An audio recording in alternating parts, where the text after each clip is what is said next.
आवाज़ आ रही है, देख पा रहे हो तो मुझे अवश्य बताएं।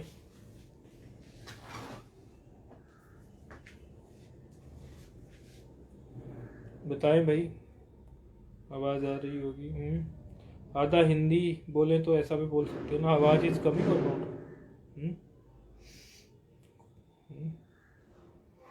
अंग्रेजी को जो वो लोग हमारी हिंदी बिगाड़ रहे हैं, संस्कृत थोड़ी सी उनकी हिंदी अंग्रेजी बिगाड़ देते हैं। सो आवाज़ इज कमिंग और नॉट।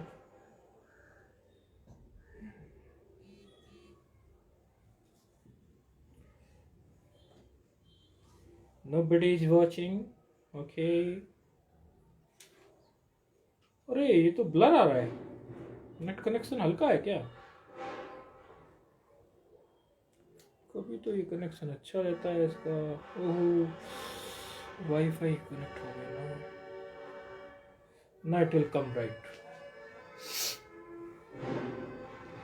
पहले ब्लर आ रहा था, अभी आपको साफ आएगा मुझे ऐसा लगता है। और आप लोग अभी जब साफ आ जाए तब बताना मुझे।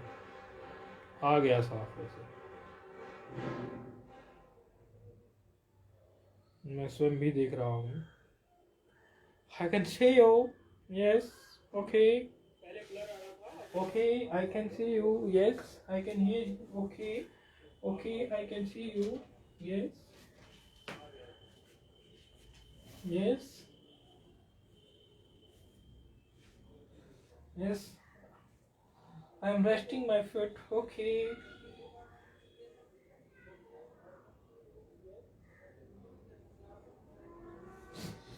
Yes, okay. I think you people can listen me properly. Okay.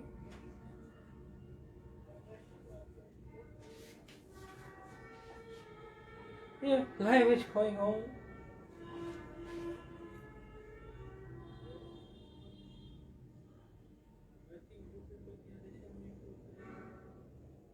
Muting option is not available. It will call live.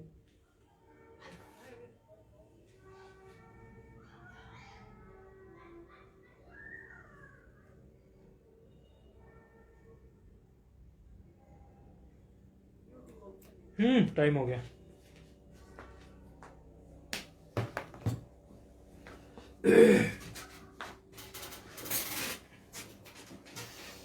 Hari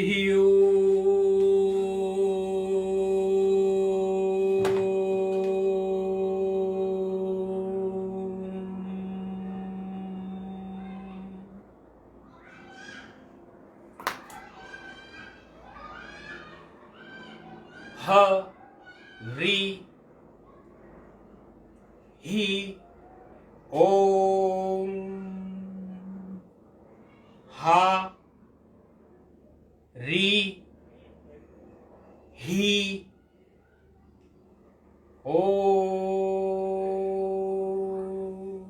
हा में हाथ ऊपर गया, हा री में आगे जो विसर्ग है, ही 2 उंगली अंदर आई, फिर खुल गई, ओम में मुट्ठी बंद, ओम।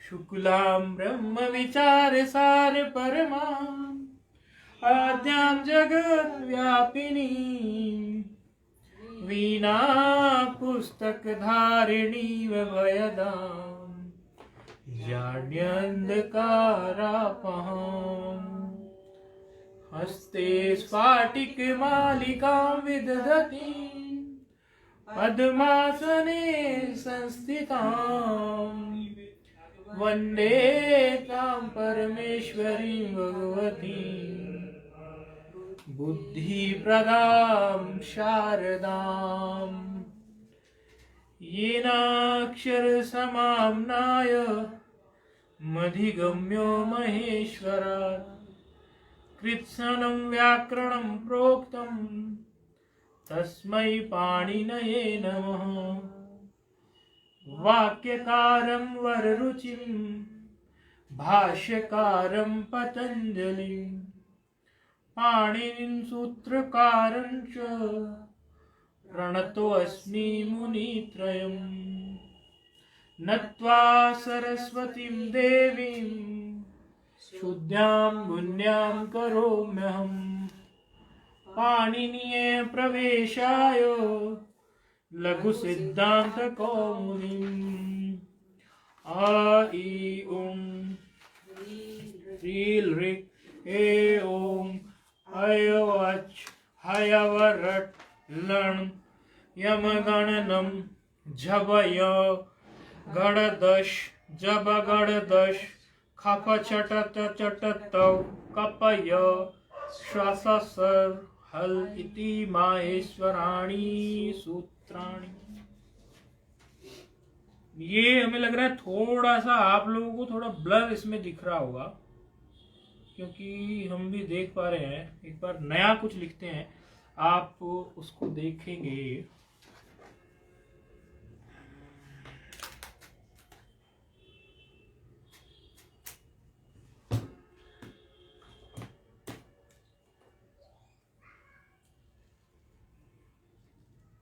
अच्छा, थोड़ी दूरी ज्यादा बढ़ गई इसकी। ओके,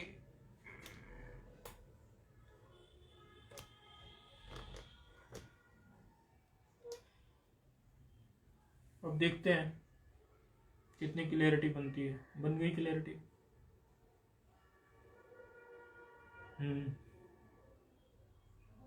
अब बन गई। थोड़ी सी दूरी हमारी आज कैमरे की बढ़ गई थी। आप देख सकते हैं, अभी आपको स्पष्ट दिखाई दे रहा होगा।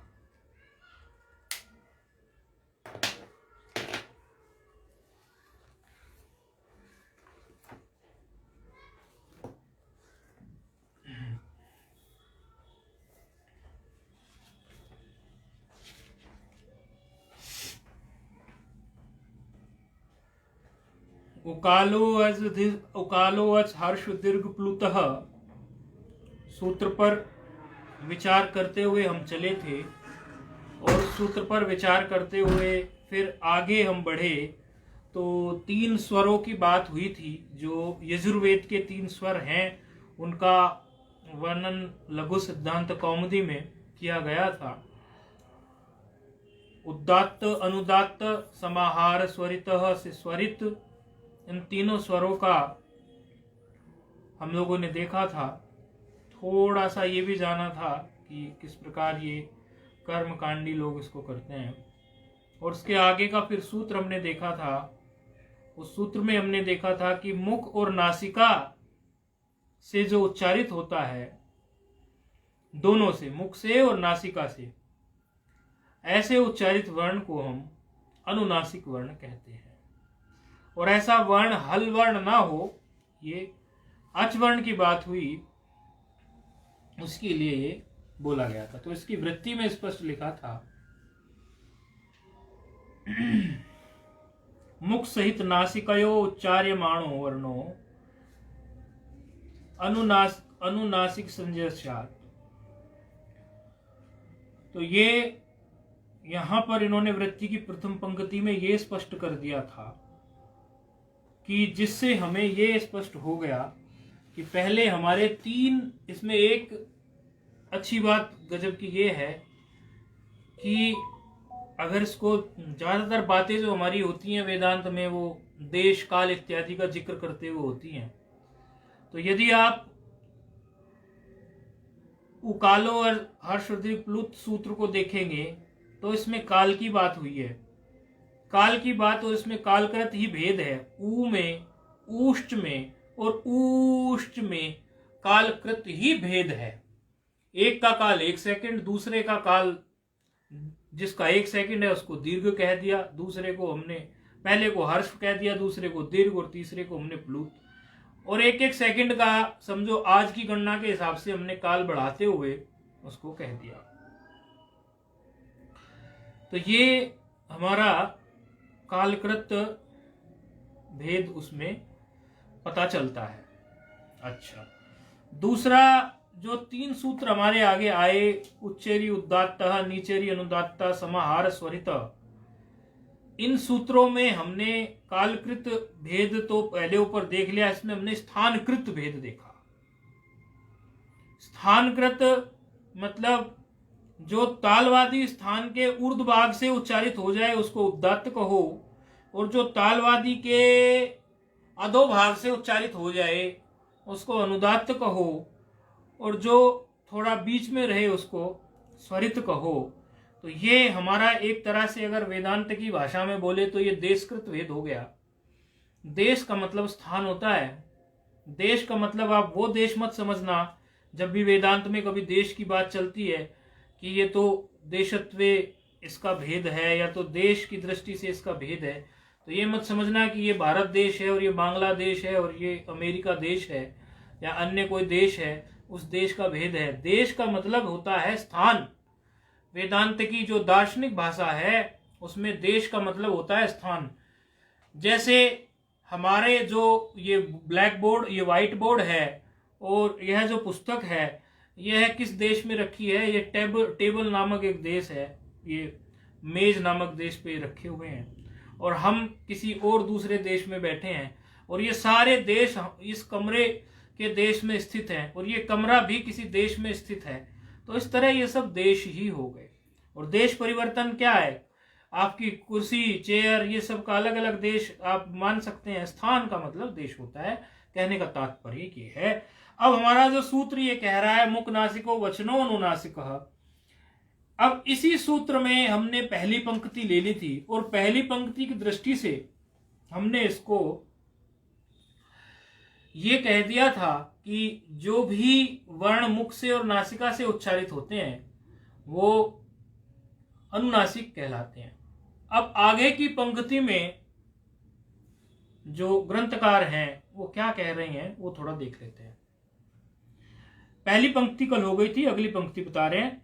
तद इत्थम आ ई उ री एषाम वर्णानाम प्रत्येकम अष्टादश भेदाः। पहली पंक्ति का ही अर्थ करेंगे, फिर अगली पंक्ति कुछ और बात कह देगी। पहली पंक्ति तो सिद्ध कर रही है कि आ ई उ री। अब ये 4 वर्ण इसमें आ गए। बात तो अच वर्णों की कितने की हुई थी, 9 की हुई थी। आ ई उ री भी आ गया था, ए ओ भी आ गया था, आई औ भी आ गया था। तो ये तो हमारे 9 वर्णों की बात हुई थी कि 9 के 9 वर्ण जो होते हैं, और कल हमने वो 9 के 9 वर्णों को 18 प्रकार से दिखाने की कोशिश की थी, लेकिन सामान्य बात कही थी अच, कि अच के भेद होते हैं। अब ये पूरी तरह से उसकी ठीक ठीक व्यवस्था देने के लिए सूत्र की वृत्ति आ जाती है। कहता है आ ई उ री, ये तो है 18 भेदों वाला, अर्थात आ को, ई को, ऊ को, री को हम 18 प्रकार से लिख सकते हैं। ये 18 प्रकार का बोधक होता है। जैसे ही हम आ बोल देंगे तो ये समझना चाहिए कि आ किसी एक फैमिली में, यदि हम ये कह दें कि ये शर्मा फैमिली है, ये वर्मा फैमिली है, या ये धनपटे फैमिली है, या तेंदुलकर फैमिली है, तो इसका मतलब ये हो गया कि तेंदुलकर, धनपटे या देशमाने या फिर शर्मा या वर्मा ऐसा बोलने से उसके सारे सदस्य उसके साथ आ गए। ठीक इसी प्रकार से आ कहने से हमें पता चलता है कि आ की जो फैमिली है वो 18 लोगों की है, वो 18 के 18 उसमें आ गए। ऐसे ही ई की है, ऐसे ही ऊ की है, और ऐसे ही री की है। आगे क्या कहते हैं, री वर्णस्य, जो री वर्ण है, री से आगे फिर री आ जाता है। जब हम देखते हैं माहेश्वर सूत्र में तो फिर री, तो री वर्णस्य द्वादश तस्य दीर्घा भावात। री वर्ण जो होता है वो केवल 12 प्रकार का होता है, उसमें क्योंकि दीर्घ का अभाव होता है, उसका कभी भी दीर्घ नहीं होता, उसका हमेशा हर्ष होता है, और उसका हमेशा फिर हर्ष होता है और प्लुत होता है, लेकिन उसका दीर्घ नहीं होता। इसीलिए उन्होंने कहा है कि री वर्णस्य द्वादश तस्य दीर्घा भावात। अच्छा, एचामपि द्वादश तेषाम हर्षाभावात। एचामपि का मतलब क्या है, एच प्रत्याहार। अब एच प्रत्याहार में क्या क्या आ गया, ए ओ आई औ। आप लोग एच प्रत्याहार को देखेंगे तो एच प्रत्याहार 2 माहेश्वर सूत्रों को लेकर बनता है। एंग का ले लेते हैं ए ओ, और एच का ले लेते हैं आई औ। तो इस तरह से ये 4 वर्ण इसमें आ जाते हैं। तो 4 वर्ण ये हो गए और एक वर्ण ली वर्ण री हो गया। तो ये 5 वर्णों के लिए उन्होंने 12 अर्थात 12 भेद बताए। अब इसको लिखेंगे कैसे और समझेंगे कैसे, इस विषय पे आते हैं। ये इससे पहले हमने लिखा हुआ था इस पे एतदपि गमिष्यति। इसका मतलब है हम जब जीवन में कहीं भी फंस जाते हैं, हमें लगता है ये परिस्थिति तो बहुत गंभीर है, ये जीवन में से बीतने का नाम नहीं ले रही, बड़ा कष्ट आ रहा है, ये व्यक्ति हमें परेशान कर रहा है, परिस्थिति हमें परेशान कर रही है, तो उस समय इसको गुरु मंत्र की तरह हमें प्रयोग करना चाहिए कि एतदपि गमिष्यति, अर्थात यह भी बीत जाएगा, यह भी बीत जाएगा, यह भी बीत जाएगा। कोई चीज टिकाऊ इस जगत में नहीं है, इसलिए चिंता करने की बात नहीं है। तो ये एतदपि गमिष्यति का मतलब ये है। ये इसको अपने अभ्यास में लाना चाहिए। जब कोई चीज परेशान करती हो और खूब चित्त में बार बार वो विचार उठता हो, तो उस विचार को एक ज्ञानप्रद विचार से कहना चाहिए कि एतदपि गमिष्यति, ये जो विचार मुझे परेशान कर रहा है, ये जो परेशानी मुझे बाहर दिख रही है, अवश्य ही यह भी बीत जाएगी, क्योंकि इससे पहले भी बहुत सारी परिस्थितियां बीत गई। तो अब हम इसे मिटा रहे हैं।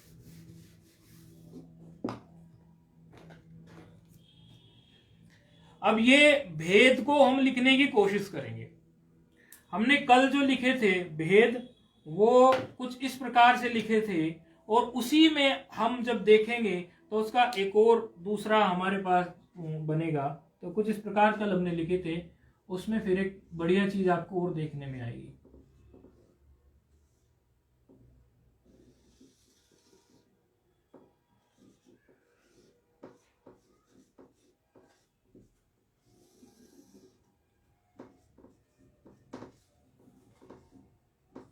हर्ष दीर्घ लुतः।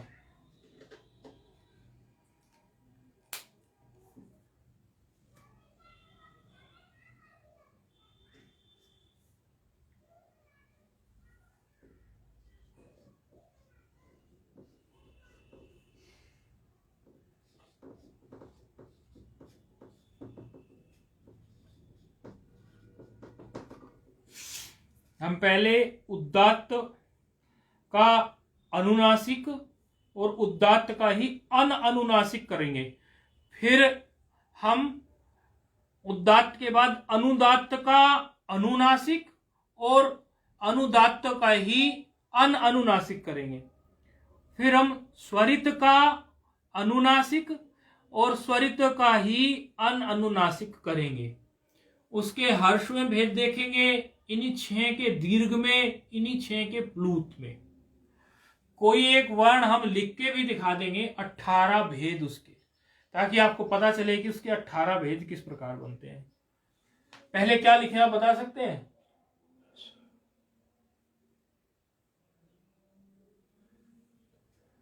आप बताइए। हाँ, उदात्त अनुनासिक,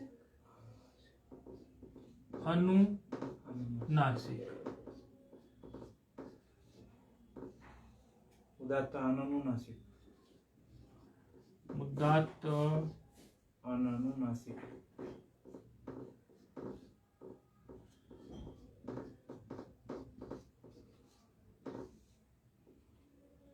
फिर दीर्घ नहीं दीर्घ हर्ष में अनुदात्त अनुनासिक, अनुदात्त अनुनासिक,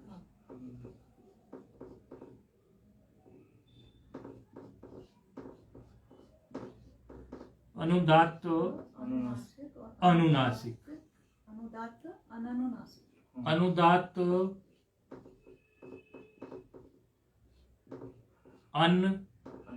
अनुनासिक। नासिक के अंगूर बहुत बढ़िया होते हैं। नासिक में भगवान भी है ना, कौन से वाले हैं? कौन से भगवान का? त्र्यंबकेश्वर। त्र्यंबकेश्वर हम कई वर्ष जाते रहे, कई वर्ष नासिक में। स्वरित अनुनासिक, स्वरित अनुनासिक।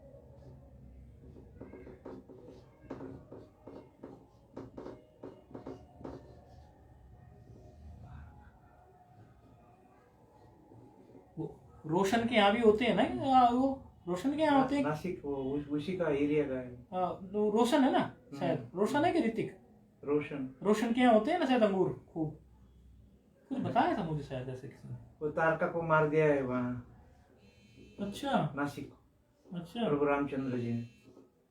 तारका राक्षसी थी ना, रावण की बहन। सुपर्णखा की नाक कटी थी वहाँ। हाँ तो वही है। नाक कटने से तभी उसका नाम नासिक पड़ा।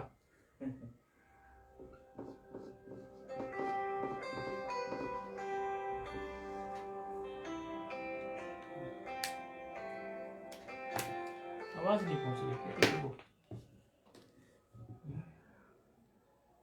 फोन क्या आ रहा है? आप में से कोई एक पंजाब फोन करके देख ले, उनका फोन आ रहा है हमारे पास, क्या उनको नहीं जा रहा है लाइव?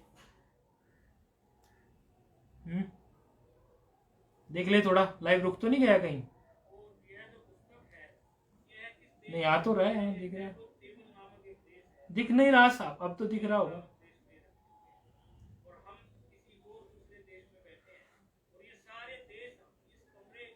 दिख तो रहा है, हमें तो दिख रहा है।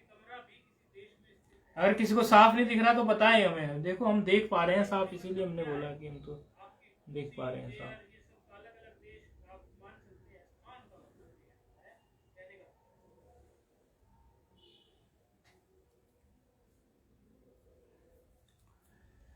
इसमें भी ठीक उसी तरह होगा। यहाँ पे वही उदात्त और दीर्घ उदात्त अनुनासिक, दीर्घ उदात्त अनुनासिक।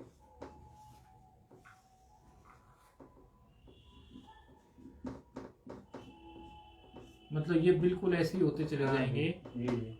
ऐसे मतलब इससे ऐसे नहीं, इनसे ऐसे, इधर वालों से के जैसे।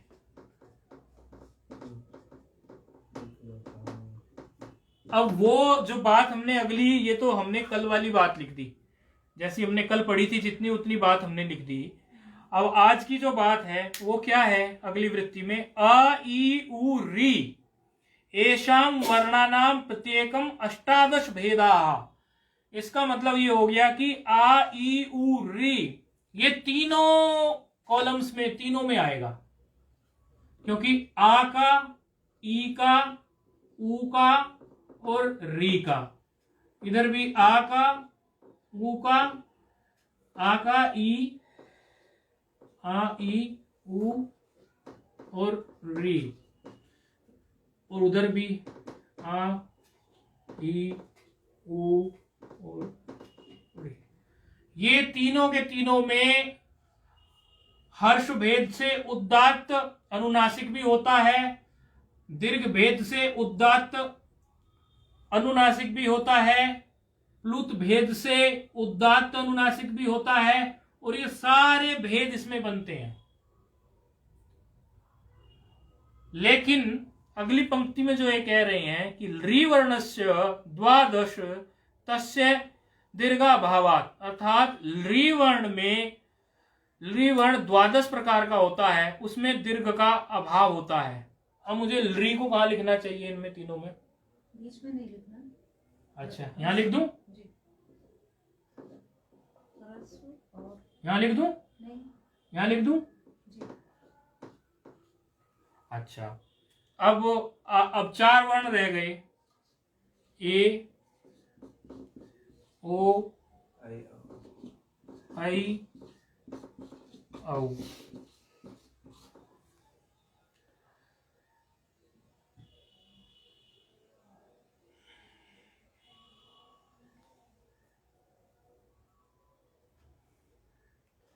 महाराज ये ए को मैं कहाँ लिख दूं इन तीनों में? रसों का अभाव है इसमें। हाँ तो कहाँ लिखूं इस ए को? बात सही है आपकी, हर्ष का अभाव है। कहाँ लिखूं इस ए को? दीर्घ में लिखना है। दीर्घ में लिख देता हूँ। प्लुत में लिखना है। प्लुत में लिख देता हूँ। और इसको औ को? ये भी उसी में आएगा। रस का अभाव दोनों में सारे वर्ण आ गए उसमें। तो सब जो है यहाँ नहीं लिखे जाएंगे, केवल किसमें लिखेंगे? केवल जो है दीर्घ में और प्लुत में। प्लुत में लिखे जाएंगे।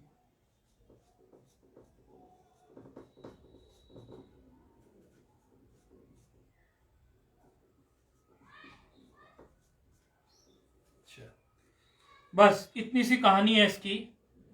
इस कहानी में बस एक बात समझने जैसी है, किसी एक वर्ण को सभी उसमें लिख के देख लेते हैं ताकि हमें ये थोड़ा आइडिया हो जाएगा कि ये 18 प्रकार का लिखते किस प्रकार है।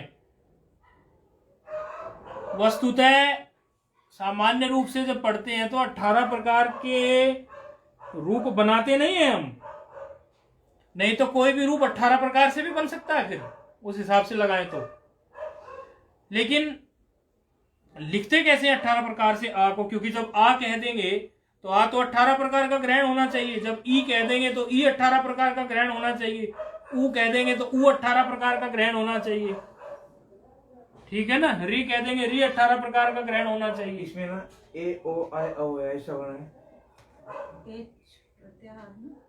ए ओ आई औ।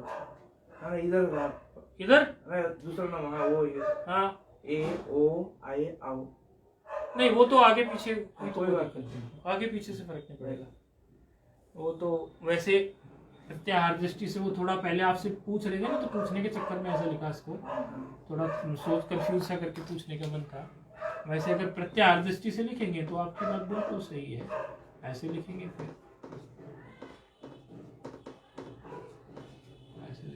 फिर वो वहां भी वैसे ही जाएगा, ये यहाँ जाएगा और यहाँ ये एक वाला रहेगा। अब इसमें क्या है कि किसी एक वर्ण को अगर हम लिखना शुरू किए, माना आ वर्ण को हम लिखना शुरू करते हैं, तो पहले तो हम उसके 3 ये हर्ष दीर्घ प्लुत बना लेते हैं। ये नीचे की पंक्ति हम थोड़ा मिटा रहे हैं ताकि स्पेस थोड़ा अधिक मिल जाए। ये आप लोगों ने लिख ली होगी, 1-2 पंक्ति नीचे की हम थोड़ा उड़ा रहे हैं।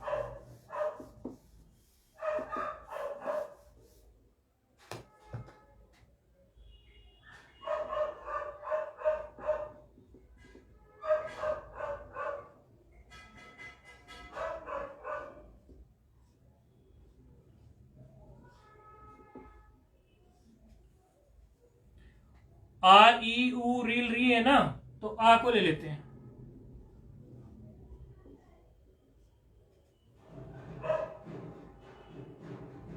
पहला क्या था?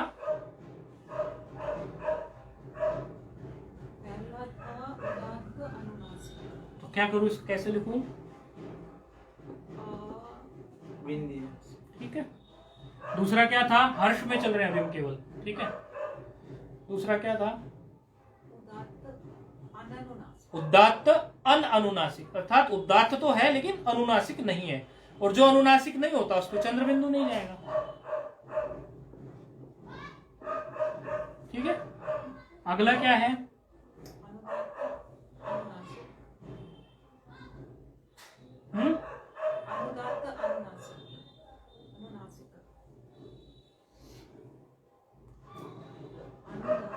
अच्छा अनुदात्त आ गया, ठीक है। क्या आवरणी ले लेना, और क्या है ऊपर ये? तो अनुदात्त के लिए चिन्ह दिया हुआ था ना। दूसरा क्या है? लेकिन है ना। फिर क्या आ गया हमारा? तो पहले तो हम सामान्य रूप से उसको अनुनासिक बना देते हैं चंद्र बिंदु लगा के, अब स्वरित का हम उसको एक चिन्ह दे देते हैं। बस यही एक तरीका है इनको जानने का। बल्कि अब तो शास्त्रकार कई सारे कह रहे हैं कि ये भी मिट गए हैं, ये भी कहीं दिखाई नहीं पड़ते चिन्ह भी। दूसरा क्या है? ठीक है। अच्छा दीर्घ में क्या लेंगे आप बताइए। दीर्घ में जैसे इसको हमने लिया, यहां दीर्घ में क्या लिखना चाहिए हमें? भाई हमने यहां ही लिखा, हमें अभी जो लिखना है वो लिखना है दीर्घ में हमें लिखना है क्या? ये लिखना है, हमें ये लिखना है। आप ऐसा समझो, हमें ये बात लिखनी है आ के लिए, आ वर्ण के लिए हमें ये बात लिखनी है। क्या बात? आ वर्ण उदात्त भी हो और अनुनासिक भी हो, और दीर्घ भी हो, आवरण का दीर्घ हो, उदात्त हो और अनुनासिक हो। तो एक तो हो गया ये तो बन गया दीर्घ। सबसे पहले दीर्घ लेके चलेंगे, दीर्घ आ। सबसे पहले दीर्घ लिख देंगे। हाँ जी। अब इसको अनुनासिक बना देंगे, तो बिंदी आएगी, बिंदी आ गया, चंद्र बिंदु आ गया। जी और चूंकि उदात्त है तो चिन्ह की जरूरत नहीं है, जी जी, है ना। हाँ अनुनासिक। इसी तरह दूसरे वाले को हम बनाएंगे, उसमें ऐसे लिखना पड़ेगा। जी जी। अब हम यहां चलेंगे, ऐसे कर देता हूं, थोड़ा बट जाएगा उसमें यहां पर। तो फिर ये दीर्घ तो रखना ही पड़ेगा सबको, अनुदात्त आ। लेकिन यहां पर हम ये चिन्ह डाल देंगे किसका, अनुदात्त। अनुदात्त का। जी। ये अनुदात्त है ऐसा। उसको लकीर कहते हैं। ये जो चिन्ह है इस प्रकार का, ये ऐसा चिन्ह जो है ये अनुदात्त है। और ये जो चिन्ह है इस प्रकार का, ये चिन्ह है स्वरित।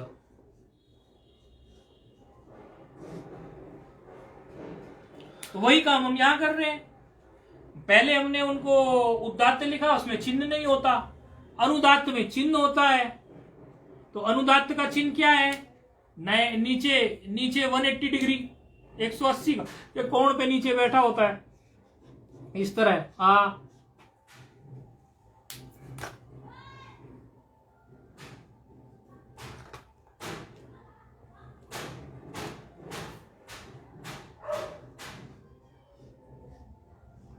और ये अब इसी में हम लास्ट में क्या लिखेंगे, ये अनुदात्त उदात्त हो गया, अनुदात्त हो गया दीर्घ में, और दीर्घ में ही अब हम स्वरित लिखेंगे। और लिखना दीर्घ ही है। तो पहले तो हम उसको अनुनासिक लिखते हैं, फिर हम उसका अननुनासिक लिखते हैं। फिर उसमें हमें भेद क्या चाहिए, भेद हमें चाहिए उसका चिन्ह का। तो चिन्ह उसमें क्या पड़ेगा, उदात्त अनुदात्त, इस प्रकार दंड आएगा ना, ऊपर आएगा ना स्वरित। एक मिनट। स्वरित अच्छा अच्छा अच्छा अच्छा, ठीक है। तीसरे में आ गए ना हम तो। हाँ दंड आएगा। बस ऐसे इसका प्लुत भेद कर देंगे। प्लुत में क्या होता है, मात्रा, क्योंकि इनमें क्या है कालकृत भेद है, तो मात्रा बढ़ रही है और कुछ भी नहीं हो रहा है। जैसे आप करते हैं उसमें, तो मात्रा बढ़ाने के लिए सामान्यतः हम क्या लिखते हैं, उसको ये इस तरह का 3 बना देते हैं। आप देखिए 3 मात्रा है ना, इस तरह से ऐसे कर देते हैं, बस कोई ज्यादा फर्क नहीं आता। बस ये मात्रा बढ़ाने के लिए कुछ इस प्रकार से हम कर देते हैं। फिर यहां पर हम करेंगे तो उसी को फिर वैसे लिख देंगे, उसमें मात्रा बढ़ा देंगे, इस तरह कर देंगे। फिर इसी में हम ऐसे कर देंगे, और फिर इसमें जो है नीचे सिंबल मार देंगे ये वाला, ये आप जानते ही हैं किसका है। फिर इसी तरह से इसको करेंगे, यहाँ इसकी मात्रा लगा देंगे, यहाँ भी इसकी मात्रा लगा देंगे, और यहाँ पर सिंबल हम जो लगा देंगे वो ये लगा देंगे। ये आ का है। कल छुट्टी है, आप लोग ई का बना लेना, ऊ का बना लेना, री का बना लेना। ये तो आप बना लोगे, टीप लोगे, सीधा सीधा सीधा दिख रहा है। इससे जो दिखाने वाली जो बात है, और जो आप ऑनलाइन वाले लोग हैं वो मुझे व्हाट्सएप कर देना बना के, मैं चेक कर लूंगा। छुट्टी है, और कल शाम तक ही कर देना व्हाट्सएप, रात तक कर देना, भले रात तक भी करोगे चलेगा, कल पूरा दिन भी ले सकते हो। आप बताओ किसका बनाना है, आ ई का तो बनाना है, आ का तो बन गया। अब ई का, ऊ का और री का बना। आप लोगों ने जरूरी अपनी को नोटबुक बना रखी होगी लघु पढ़ने के लिए। अगर अभी तक नहीं बनाई किसी ने तो बना लेना, आज पहली बार, वैसे बनानी ही चाहिए। तो उसमें आप सजा लो, कल को आपको मैं कहने लगूं कोई विद्यार्थी मिल गया दिल्ली का कि चलो उनको हमने पढ़ाया, वो पढ़ा देंगे। अब फिर आप कहां से पढ़ाओगे, पहली बार पढ़ाओगे, तो आपके पास आपके नोट्स तो होने चाहिए। इसलिए आप ये खुद भी चार्ट अपना स्वयं का बना लेना, और हर वर्ण का बना लेना। 9 अच 9 का बनाना, जिनमें भेद बताया है जब उनका बनाओगे तो बुद्धि वहां ठीक चलेगी, वहां आप सही कर पाओगे। ये आ का तो सीधा सीधा हो गया। जब आप बनाएंगे ए का, ओ का, आई का, औ का, तो उस समय आपको यह पता चलेगा कि उसमें कौन सा भेद करना है। तो भेद करने के समय पर कि एक में दीर्घ नहीं है और एक में हर्ष नहीं है, तो किस में हर्ष नहीं है और किस में दीर्घ नहीं है, उस दृष्टि से किस में जो है 12 कहाँ होंगे और किस में 12 कहाँ होंगे, ये ऐसे के ऐसे पूरे 18 नहीं बनने वाले हो।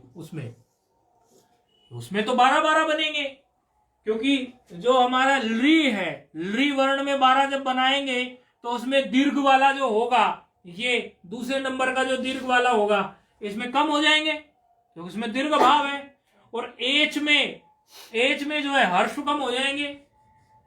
इस तरह से आप ये दिमाग लगाओगे और जब अपने हाथ से लिखोगे तो मस्तिष्क में सेट हो जाएगी ये बात।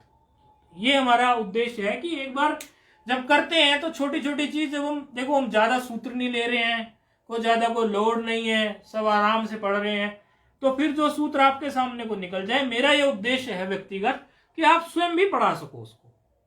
मतलब अगर मैं सच में कह रहा हूं, मैं आप लोगों को भी कह रहा हूं, आप ऐसा मत समझना जैसे कोई कल को कोई मानो भाई हम यही हैं गंगा किनारे, आप भी और हम भी, कोई विद्यार्थी नहीं आ गए और बाई चांस हमारे पास कोई चल रहा है, जैसे आप ही लोग हो और विद्यार्थी आ गए, वो बेचारे वो आज संधि में आ गए, हल संधि में आ गए।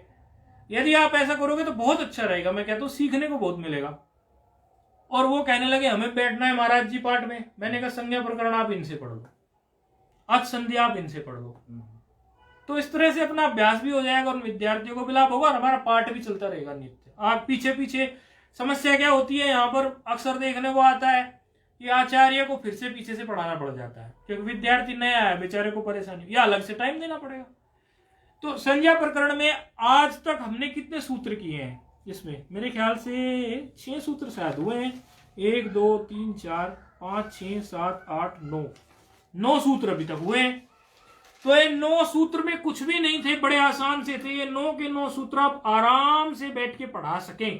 कम से कम 9 सूत्र तो आपके अपने बन जाए, आप ये कह सकें अगर शरीर अभी छूट जाए, भगवान न करे, हम तो कहते हैं सब 100 वर्ष से भी ऊपर जिए, लेकिन आज अगर अभी शरीर छूटता है इसी क्षण, तो कोई आपसे ये कहे अभी अगला जन्म आ रहा है या ब्रह्मलोक में ब्रह्मा जी को जाके दुखी करोगे, क्योंकि वहां उनको उपदेश करना पड़ेगा, वहां लघु पढ़ानी पड़ेगी उनको, क्योंकि तत्व ज्ञान के लिए उपनिषदें पढ़नी है, उपनिषदों का श्रवण, वहां तो एक से एक तत्वज्ञ बैठे हैं सृष्टि के। ये बात सुन लो आप अच्छे तरीके से।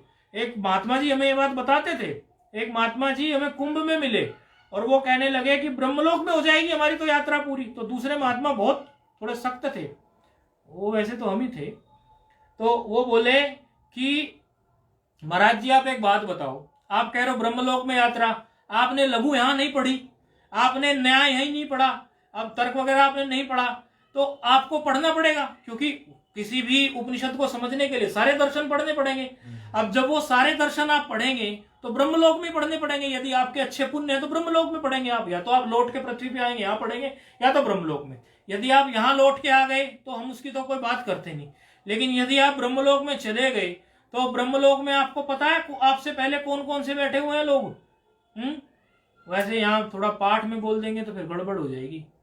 मैंने तो बहुत बड़े बड़े नामचीन महात्मा जिनका अभी शरीर नहीं है, लेकिन उनके भक्तों की दृष्टि में तो वो सिद्ध पुरुष हो चुके, लेकिन श्रुति प्रमाणित उनका ज्ञान नहीं है, तो अर्थात उनको श्रुति प्रमाणित ज्ञान करने के लिए ऊपर जाना पड़ेगा। अभी भी हैं और जिनके शरीर छूट गए उनके भक्तों की, क्योंकि लाइव में कोई भी सुनता है इसलिए अच्छा नहीं लगेगा बोलना, तो मैंने उन सारे महात्माओं के नाम गिना दिए उनको, और जो प्रसिद्ध है खूब, आज बहुत बड़े बड़े आश्रम है उनके। मैंने कहा सारे में से कम 10% तो मिल ही जाएंगे, अगर किसी का पुण्य होगा। हो सकता है लौट के आ जाए वो, क्योंकि महात्माओं में ज्यादा दिक्कतें हैं, गृहस्थी उनसे ज्यादा भला है, गृहस्थी ज्यादा पुण्य करता है, महात्मा थोड़े गड़बड़ हो जाते हैं, तो हो सकता है उन्हें लौटना पड़ जाए और गृहस्थी ब्रह्मलोक में ब्रह्मा जी से उपदेश सुन रहा है। तो वहां ये सत्य बात है ना, इसको कपोल कल्पित कल्पना ना समझना, सारे वहीं बैठे मिलेंगे। अब उनके बीच में वहां भी सीनियरिटी जूनियरिटी है, वहां भी चक्कर पड़ेगा ना, ये जैसे यहाँ पड़ता है, कोई यहाँ आता है गंगा किनारे, अरे कितने साल से रहता है तू यहाँ? बोले 1 साल। हम 8 साल से रह रहे, हम जानते हैं यहाँ की छान रखा है हमने, वहां ये भंडारा होता है, वहां होता है। तो वहां भी ऊपर भी कुछ ऐसा सिस्टम है, ऊपर बोलना पड़ता है, वस्तुतः वो तो अपने अंदर ही प्रतीत होता है, वो ऊपर नहीं है कहीं, वो ब्रह्मलोक कहीं ऊपर नहीं है, वो ऊपर का मतलब है कि वो स्थिति ऊंची होती है तो ऊंचा लोक मिलता है। तो वहां, और दूसरी बात जब तत्व ज्ञान सुनेंगे, एक से एक योगी वहां बैठा हुआ है, क्योंकि ज्ञान तो उसको भी नहीं हुआ है, और उसको घुटना लग गया, आपकी धोती लग गई, आपके पैर लग गए, आपकी चप्पल लग गई, शाप दे देगा, फिर देखना क्या होगा। इसलिए यही पढ़ लो अच्छे से। ये बात का ये तात्पर्य है, इस सारी कहानी सुनाने का ये मतलब है, यही पढ़ लो, यही निपटा लो। यही बोला था मैंने कुंभ में उन महात्मा जी को। बाद में वो महात्मा जी थे तो वो दंडी स्वामी हैं, भी जिंदा है, आश्रम है बहुत बड़ा उनका। बाद में वो हमारे मित्र हो गए, और फिर वो हमें ये कहने लगे आप आइए हमारे आश्रम में रहिए, और वहां पर आप एक गायत्री अनुष्ठान कीजिए, और आपकी तत्व ज्ञान की जो ध्वजा है वो तो ऐसे फहराएगी कि पूरा भारत आपको जानेगा। ऐसा उन्होंने मुझे बोला। मैंने कहा महाराज जी आपकी बात बहुत बढ़िया है, लेकिन अभी तो मेरा किसी ऐसे आश्रम में रुकने का मन नहीं है। तो कहने का तात्पर्य ये है कि 9 सूत्र आप लोगों ने पढ़ लिए, तो 9 के 9 सूत्र आप किसी को पढ़ा सके, इनको फिर से आप ब्रह्मलोक में पढ़ने के चक्कर में ना पड़ जाना। अब चलते हैं 10वें सूत्र की तरफ। आप लोगों ने उतार ही लिया होगा, मुझे ऐसा लगता है। थोड़ा सा बचा है, उतार लेते हैं, उतार लेते हैं।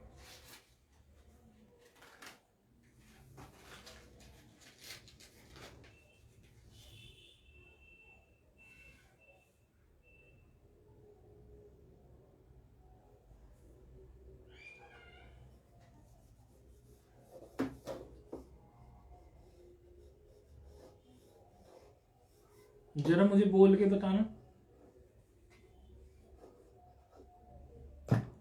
जरा लरी को बोलना जरा, तीनों में या 2 में, जितने में बोला जाता हो। लरी लरी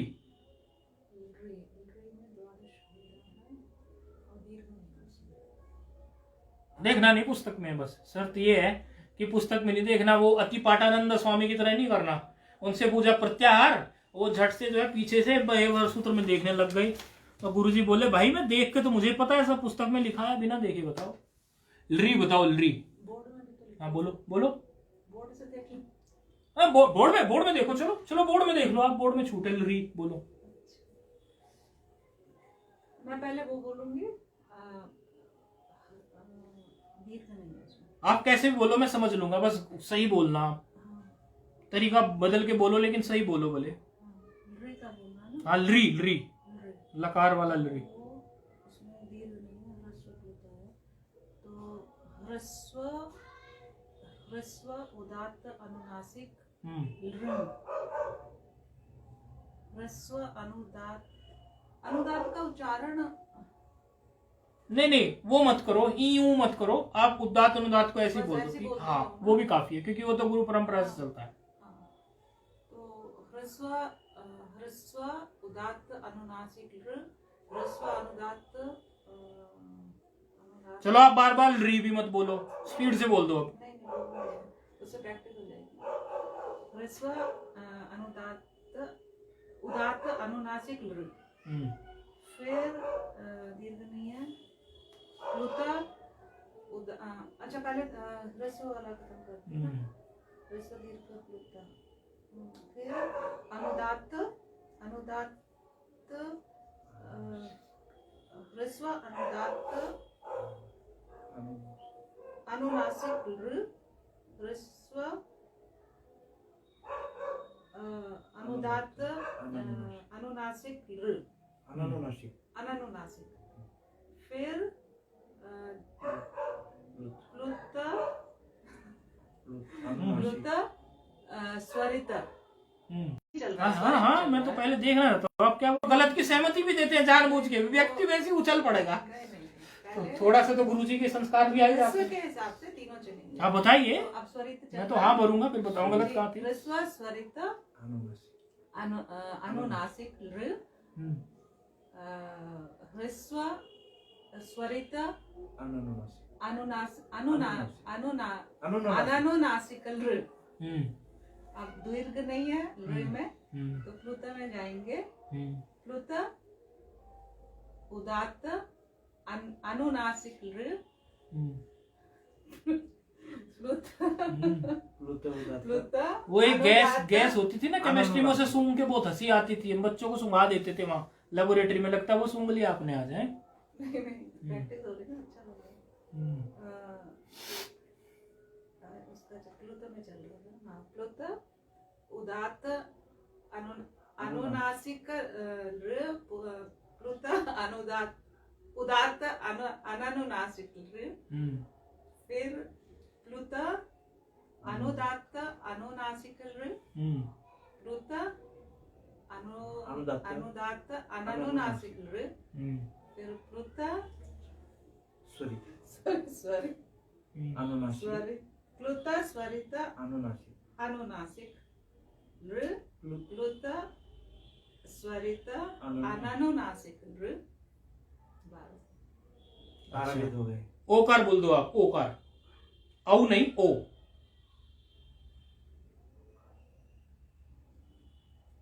बिल्कुल खुले हृदय से बिना कुछ चिंता किए, गलत हो तो गलत, कोई दिक्कत नहीं है, लेकिन बोलना है अपने को तो बस।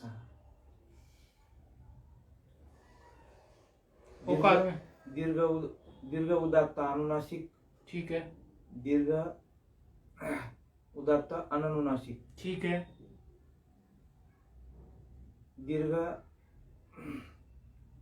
अनुदात्त अनुनासिक, दीर्घ अनुदात्त अनुनासिक, बिल्कुल ठीक है, दीर्घ स्वरित अनुनासिक, दीर्घ स्वरित अनुनासिक, प्लुत उदात्त अनुनासिक, प्लुत उदात्त अनुनासिक, प्लुत उदात्त प्लुत अनुदात्त अनुनासिक, प्लुत अनुदात्त अनुनासिक, प्लुत स्वरित अनुनासिक, प्लुत स्वरित अनुनासिक। ओकार के भेद हो गए। अच्छा, आप एकार को स्पीड से बोल सकते हो बिना कुछ कहीं भी देखे? हाँ। गोली की स्पीड से एकार को एकार पे में भी द्वादश भेदा है। हाँ ठीक है, हाँ जी, गोली की स्पीड से बोल के दिखा दो, जैसे एक अभ्यासी बोलता है। अभ्यास अभी हुआ था। नहीं, फिर भी कोशिश करेंगे ना, कोशिश करेंगे, अभ्यास के लिए तो बैठे हैं, उसमें क्या है, कोशिश करेंगे। दीर्घ उदात्त अनुनासिक एक, दीर्घ उदात्त अनुनासिक एक,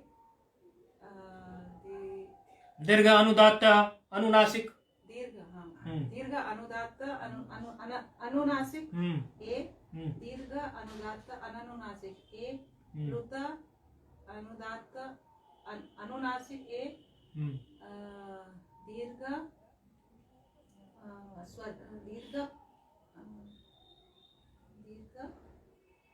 अनुदात्त। कभी दीर्घ को आगे बोलते हो, कभी दीर्घ को पीछे बोलते हो, एक ही राइम बनाओ, या तो दीर्घ को उदात्त अनुनासिक दीर्घ बोलो, या शुरू में बोलो दीर्घ, मतलब एक जैसी शैली बनाओ। जैसे हमें पहले बोलना है कि ए बोलना है, ए दीर्घ उदात्त अनुनासिक, ए दीर्घ अनुदात्त, इस तरह से ए दीर्घ उदात्त अनुनासिक, ए दीर्घ अनुदात्त अनुनासिक, ए दीर्घ अनुदात्त अनुनासिक, ए दीर्घ स्वरित अनुनासिक, ए दीर्घ स्वरित अनुनासिक। मतलब इस तरह से शैली एक जैसी सी हो।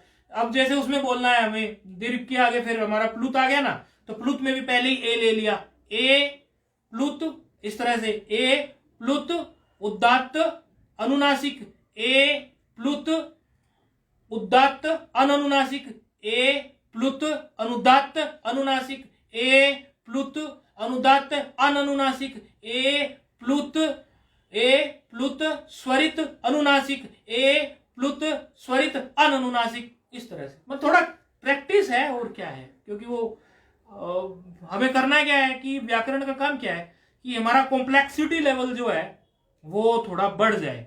हमारा जो जटिलताएं जो होती है शास्त्र में, उन जटिलताओं को समझने के लिए हमारी बुद्धि और प्रवीण हो जाए, ये हमारा उद्देश्य होता है। व्याकरण और गायत्री मंत्र की दीक्षा इसीलिए दिलाई जाती थी। पहले ये कहावत थी ब्राह्मण परिवारों में, अन्य वर्गों वर्णों में भी होती होगी, किसी का बच्चा बुद्धि से कमजोर होता था तो उसके कहते थे इसको गायत्री संस्कार थोड़ा पहले करा दो ताकि ये गायत्री मंत्र जपना शुरू कर दे, इसको गुरुकुल में जल्दी डाल दो, ये वेद पाठ करना शुरू कर देगा। पहले वेद पाठ करते थे बिना अर्थ के, अष्टाध्यायी रटते थे, उसके बाद में फिर बाकी के शास्त्रों को अर्थ सहित पढ़ाते थे, पहले तो उसमें ही करते थे। तो ये था हमारा। इसमें एक चीज देखने में ये आई है, जैसे ये है, इसमें और इसमें किस प्रकार का भेद है। यदि भेद 3 प्रकार के हों, एक भेद हो देशकृत, एक भेद हो कालकृत और एक भेद हो स्थानकृत। स्थान और देश तो एक ही हो गया, स्थान देश, और तीसरा क्या है हमारा, काल है, देश है, गुणकृत स्वर, गुणकृत हाँ नहीं स्वर है ना, देश का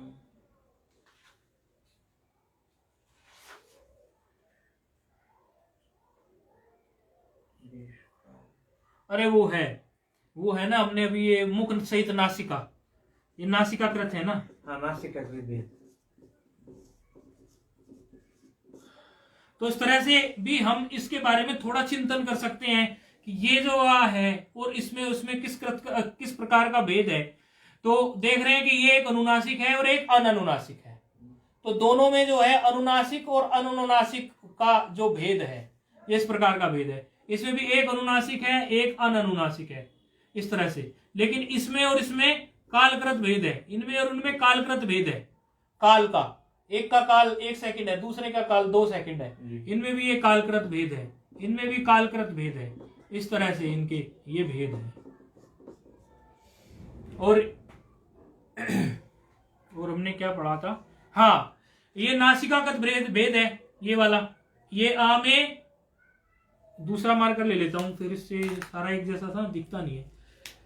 इस आ में और इस आ में, इनमें दोनों में कौन सा कृत भेद है आप बताएंगे? इन दोनों में, केवल इन दोनों में, ये में नासिकाकृत और नासिकाकृत, केवल नासिकाकृत ही तो है, और तो कोई भेद है ही नहीं इनमें, क्योंकि ये भी हर्ष है, ये भी हर्ष है। इसी तरह इनमें भी नासिकाकृत ही है, इनमें भी नासिकाकृत ही है। लेकिन जब इनकी ऊपर नीचे वालों से तुलना करेंगे तो उनकी स्थानकृत भेद भी आ जाएगा, ठीक है, कालकृत भेद आ जाएगा, कालकृत भेद आ जाएगा, काल का भेद आ जाएगा। अगर इसका और इससे तुलना करेंगे तो काल का भेद आ जाएगा, है ना। एक सेकंड में उच्चारित होता है, दूसरा 2 सेकंड में उच्चारित है।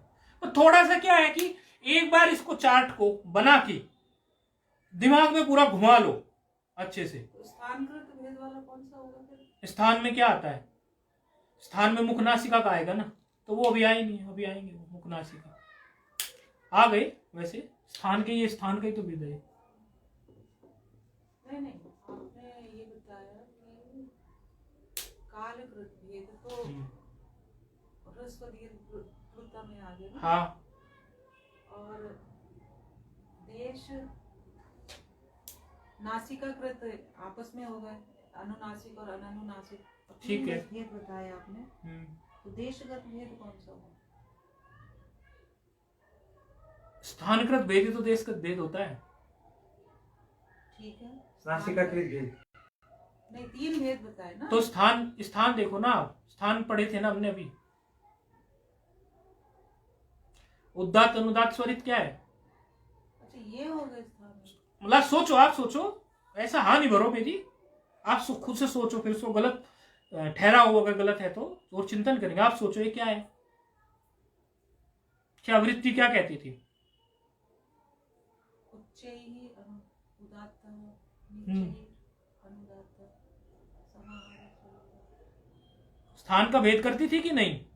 एक तालवादी के ऊर्ध्व भाग से था, एक तालवादु के अधो भाग से था, एक बीच में था, तो तीनों का स्थान अलग बन रहा था कि नहीं बन रहा था? कैच किया ना अभी? मुख में जो स्थान है उनसे था ना, इस प्रकार से। ठीक है, ये मुझे लगता है उतार लिया होगा, और कुछ तो नहीं बच गया, बस यही मेन चीज थी इसमें देखने जैसी। मिटा रहे हैं अभी, है?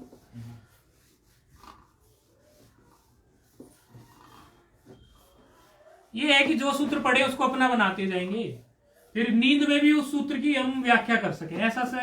ऐसी सी स्थिति का ही मजा आता है। फिर चलते चलते, मतलब ये समझ लो हमारे पिताजी इंग्लिश ग्रामर के लेक्चरर हैं, और मैं सच बताता हूँ, पिताजी लोगों को ट्यूशन पढ़ाते, और मैं उनसे पूछता, मुझे तो ट्यूशन पढ़ाते नहीं हो, सबके बच्चों के नोट ही कमाने में लगे हो। मैं उनको बोलता था, मुझे कब पढ़ाओगे, खुद का बेटा तो रह जाएगा बेकार। तो कहते थे, बेटा तुझे क्या, मुझे पढ़ाने की जरूरत है, तू तो मेरे साथ कभी भी पढ़ लेगा, साथ में ही रहता है। मैं कहा वो कभी भी कब आएगा? तो खेत में जो नौकर लोग काम करते थे, तो हमारे यहाँ झीमर जाति होती है, झीमर जाति, वो जाति के लोग खेत में काम के लिए हम लगाते हैं हम लोग। अच्छा।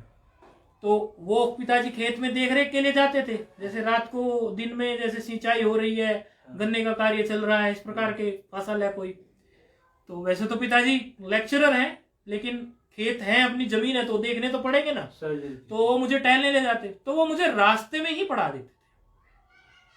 उन्होंने मुझे ग्रामर कभी भी बैठ के पढ़ाई ही नहीं, इंग्लिश ग्रामर कभी प्रॉपर क्लास पढ़ाई। जब मुझे खुद लगने लगा कि ये तो, मेरे मन में भी एक बात आई कि ये तो गुरु परंपरा सेट होनी चाहिए। गुरु परंपरा मतलब सब बैठ के पढ़ रहे हैं, मुझे भी पढ़ना है। तो 2 बच्चों के पास में मैं जबरदस्ती बैठ के पढ़ने लगा। मैंने कहा मैं इस क्लास में बैठ जाऊं। बोली तुझे जरूरत है?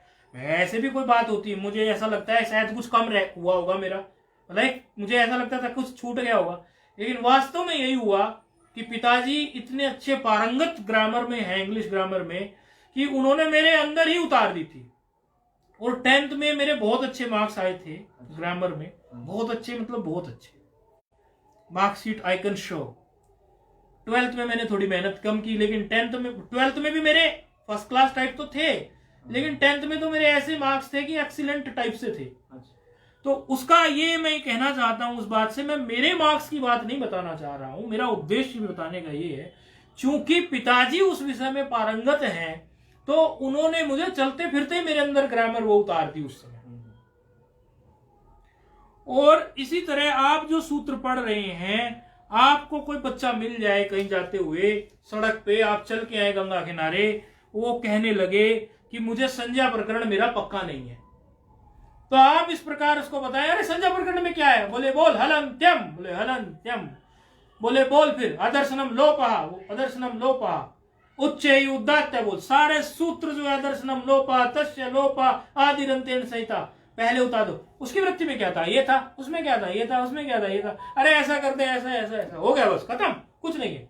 इतना सरल उस विद्यार्थी के लिए कर दो कि उसके लिए जो लघु हवा बन गई हो, वो हवा उसका खत्म हो जाए। और हम बिल्कुल इसको ऐसा ही करने वाले हैं। अभी तक अगर कोई सूत्र में कुछ बचा हो तो हम फिर ले सकते हैं, वैसे इसमें कुछ बचा नहीं है। अब चलते हैं हम अगले सूत्र की तरफ। थोड़ा सा इंट्रोडक्शन कर लेते हैं अगले सूत्र का, समय कम है लेकिन इंट्रोडक्शन करना जरूरी है। उच्चारण हम कर लेते हैं अगले सूत्र का। तुल्यास्य प्रयत्नम स्वर्णम, तुल्यास्य प्रयत्नम सवर्णम। ठीक है, ये 1 1 1 है। कितना बढ़िया सूत्र है ये। 1 1 9, 1 1 9, तो बढ़िया ही है, शुरू में ही है एकदम। तो इसी तरह थोड़ा पढ़ लेंगे ना, तो अन्य को भी हम कुछ बता पाएंगे और हमें भी आनंद आएगा। मतलब सही पूछो तो जब हम एक ही शास्त्र को पकड़ के बैठे हैं, लेट से हम लघु को ही लेके पकड़ के बैठे हैं, तो हमारी वो स्थिति हो जानी चाहिए कि पुस्तक बंद, सब कुछ बंद, बोर्ड लेके बैठ गए गंगा किनारे। सच में मजा कभी आता विद्या का।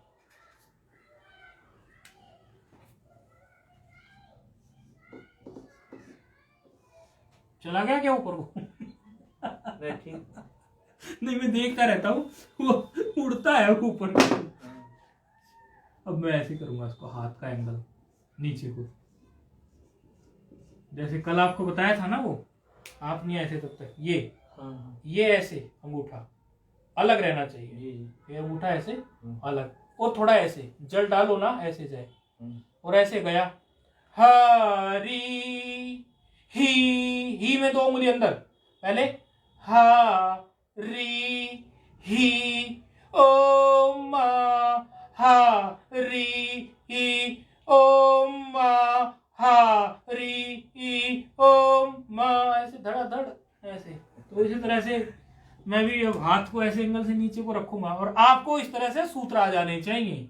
मैं ये कहना चाह रहा हूं, आप ऐसा समझना, कर्म कांडी नहीं बनना अपने को, जो कार्य कर रहे हैं वही करना है। ऐसे ही है ना, तुल्यास्य प्रयत्नम सवर्णम। अच्छा, कोई सूत्र तो इतना प्यारा होता है कि वो अपने बारे में बस लिखते ही बता देता है कि मैं ये कहना चाह रहा हूं। एकदम ज्यादा इतना सीधा भोला भाला प्यारा प्यारा होता है वो सूत्र कि बस उससे एकदम प्रेम हो जाता पढ़ते ही। देखो, स्वर्णम तो अपने आप ही कह रहा है कि स्वर्ण, सा वर्ण, स्वर्णम।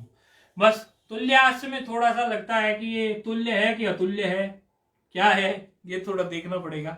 अच्छा, पहले हम इसकी थोड़ा सा इसकी विभक्ति लिख लेते हैं, इसमें पद कितने हैं वो थोड़ा सा जान लेते हैं, क्योंकि इसमें गड़बड़ कर देते हैं। वैसे तो तोड़ के लिख दिया है पूरा, तो इसमें पता चल रहा होगा। ये प्रथमा एक वचन, ये भी प्रथमा एक वचन। हाँ? आप बताओ इसमें 2 पद हैं। कहाँ है 2 पद? हाँ टोटल 2 पद है। आप बताइए, आप तो पढ़े पढ़ाए हैं। ऐसे ही बोलते हैं हम, पढ़े पढ़ाए हैं, सब पढ़े पढ़ाए हैं यहाँ पर, कोई कच्चा नहीं है। ऐसी तो विनोद बोल देते हैं। आज से विनोद में तो थोड़े फालतू शब्द भी आ ही जाते हैं। तुल्यास्य प्रयत्नम स्वर्णम में 2 ही पद हैं, एक तुल्यास्य प्रयत्नम और एक स्वर्णम। अच्छा, अब तुल्यास्य में ना समास है, तो समास से इसका अर्थ निकलता है। तुल्य का मतलब तो तुल्य आप समझते ही हैं। आस्य का मतलब आप लोगों के सुनने में शायद आया कि नहीं आया पता नहीं। आस्य का मतलब होता है मुख। तुल्य का मतलब तो सामान्य तुल्य है, तुलना के लिए आ गया कोई। और दूसरा है आस्य। आस्य का मतलब होता है मुख।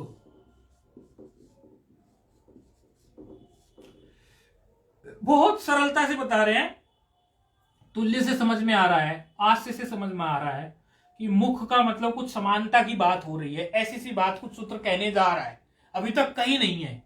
और प्रयत्न का मतलब आप सामान्य रूप से प्रयत्न शब्द इतनी बार सुना है, बहुत बार सुना हुआ है।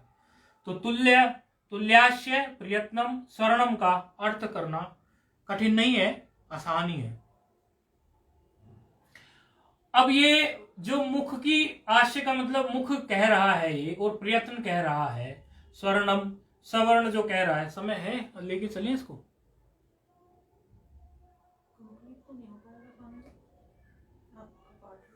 चलो तो फिर आप इसकी वृत्ति पर के आ जाओ।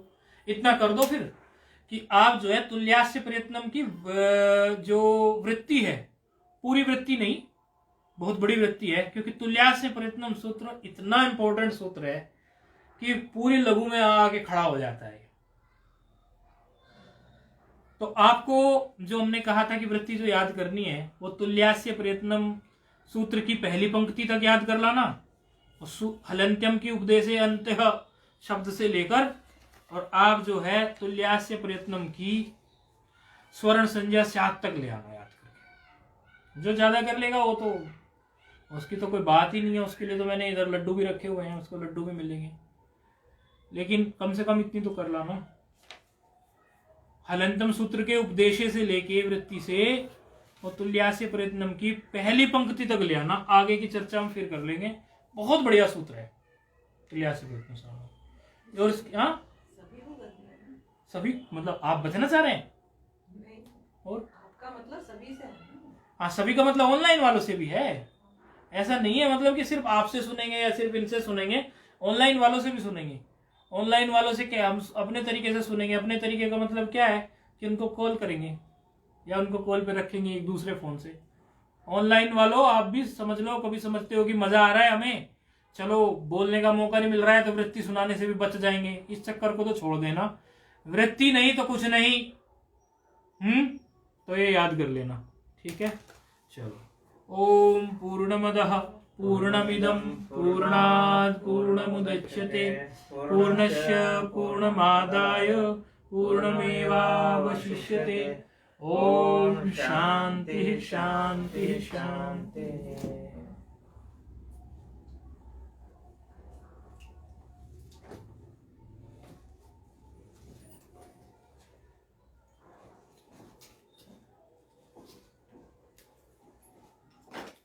नीचे कुछ पता नहीं क्या हो रहा है, कुछ पता नहीं है ना, कुछ हो रहा है ना? कल अष्टमी है ना, वो देवी माता का जागरण हो जाएगा। ओह माय गॉड, कुछ ना रात कुछ भर चलेगा, चलता है का तो कुछ ना कुछ।